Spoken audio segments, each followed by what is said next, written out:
Final Series against the USD. Like I said, 84 to 79. We have Coach D.A. Olan, Angel Surada, Zaid Zakrin, and Bonnie Sot. Coach, congratulations for this victory. What can you say? You handed USD their first loss of the season and at a very important stage in the season. What can you say?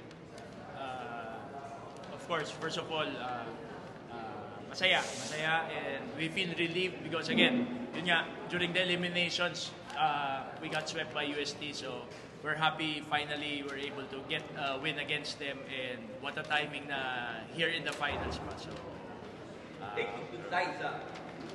9 points, 3 rebounds, 2 assists, and plus 13, so quality numbers for you in 13 plus minutes. So ano masasabi mo na yun nga, ang laki lang na itulong mo para makuha niya yung game 1 itong series.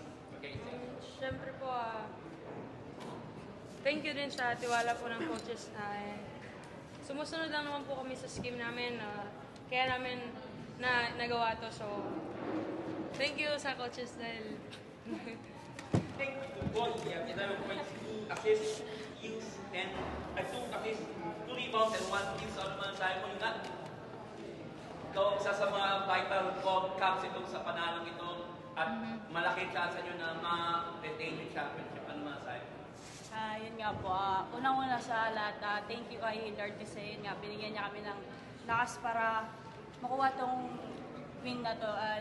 Yun nga, hindi pa tapos tong job namin and kailangan pa namin magtrabaho.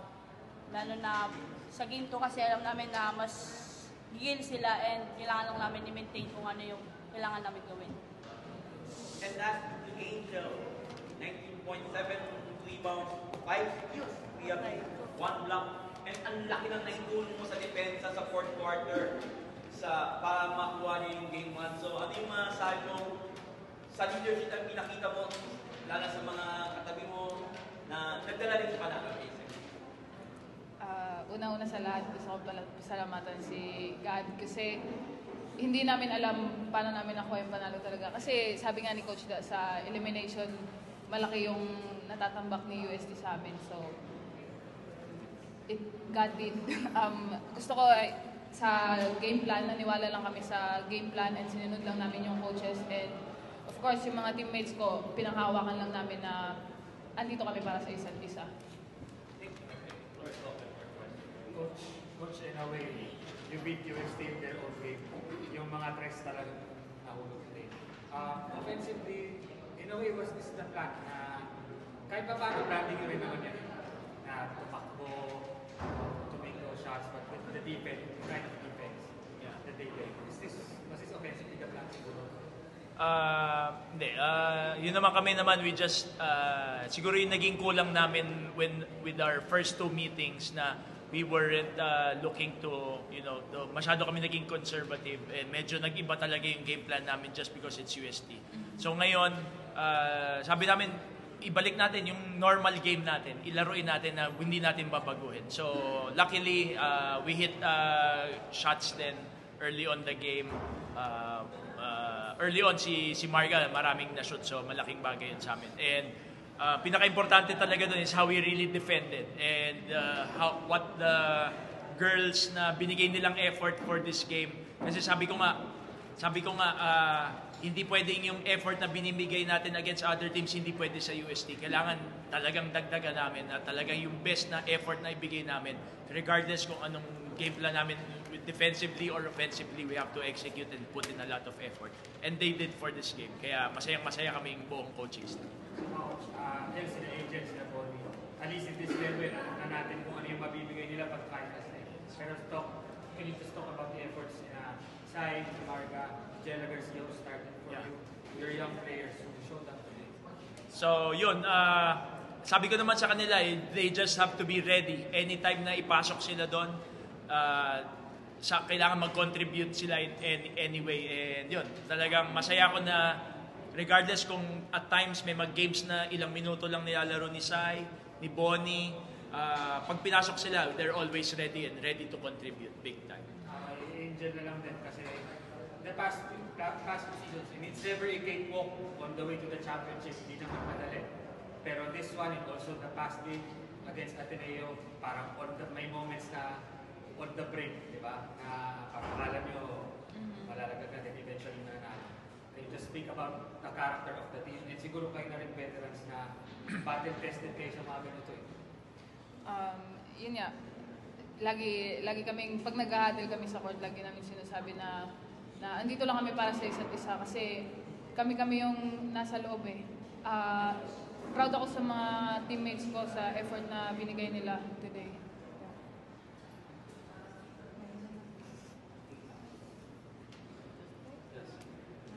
Kay Sai lang tsaka kay Connie. Ayun nga, first time nyo nga dito.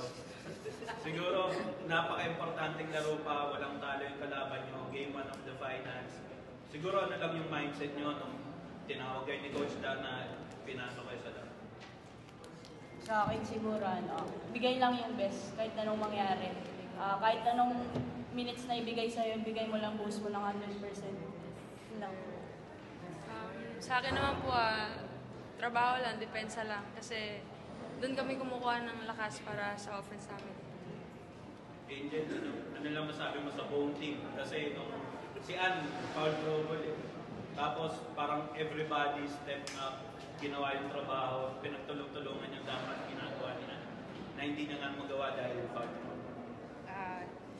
Sasabi ko lang, proud ako sa kanila, lalo kay Ladan, Jella, yung little things na malaking bagay si Ann. So, pinagtutulong-tulungan ng mga teammates namin na yung mga maliliit na bagay, boxing out, offensive rebound. Coach, siyempre alam mo naman yung mga adjustments ng UST.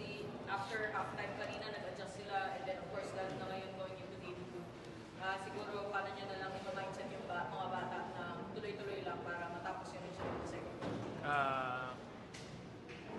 Hindi ko alam.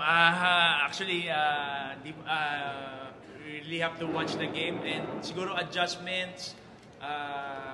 Again, yung game plan namin naman is always, sabi ko nga sa kanila, we wanna make it simple na everybody could really get it and follow everything. Yun nga, sabi ko, babagsak pa rin kami regardless kung anong magiging game plan namin or adjustments namin. We really have to put in the effort. Talagang doon kami babagsak sa effort na talagang kahit gaano siya kasimple, gaano kakomplikado, you really have to be focused and put in the effort regardless ka kung ano yung magiging game plan. Coach, nung nag-handle yung players, after the game, lumapit ka, tapos may dinuro ka sa stands, may nakatayong lalaki. May multo doon sa...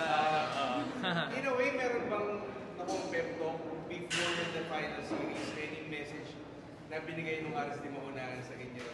Yes, of course. Si Coach Aris hindi siya nawawala. Hindi siya nawawala with sa amin, especially sa akin. Sabi ko, kasama ko siya everyday sa Blackwater. We still have our old group chat na anytime na nagme-message siya doon. So, parang mga anak na niya itong mga to eh. So, hindi niya, lagi siya andyan, si Coach Aris. Uli na lang sa akin. Angel, ayaw mo SEA Games. Gaya ka na next Thursday. Gusto. Hindi mo na iniisip yun. Siyempre gusto. Pero hindi mo na iniisip. Coach Pat. Hello, Coach Pat. Coach, ito, 1 win away kayo. Papayos sa Tigupit, yung previous game, 1 minute and 30 seconds away na ma-eliminate kayo. So, all of a sudden, biglang, what a short turnaround. Tapos, ito, nakipag-champion. So, what can you say right now na yung ganitong turnaround, isang panahon na lang, champion na kayo. Ano yung mindset mo right now? Well, mindset, of course, hindi namin iisipin na magiging madali. First of all, yun yung una. Hindi namin iisipin na magiging madali yung game 2. I know we wanna win versus sa next game, pero our focus should be UST would come out really hard on game 2. So, yun, ganun pa rin. Focus and effort pa rin kailangan nila ibigay or even more na kung ano man pinakita namin this game. And finally, Angel, first last playing year mo, yun yung kakaiba dito sa campaign na to. Would you say na may pressure sa'yo na tapusin mo yung career mo na champion? Wala na. Hindi ko na iniisip yun. Actually, nung elimination, grabe yung pressure. Like, parang sobrang tight. Hindi lang sa akin, pati sa mga teammates ko. Pero this coming championship, wala na. Parang nilet go ko na and ini-enjoy ko na lang since last playing year ko na. Alright, congratulations po, DA. Thank you. Thank you po. Thank you. And Angel. Thank you. Thank you.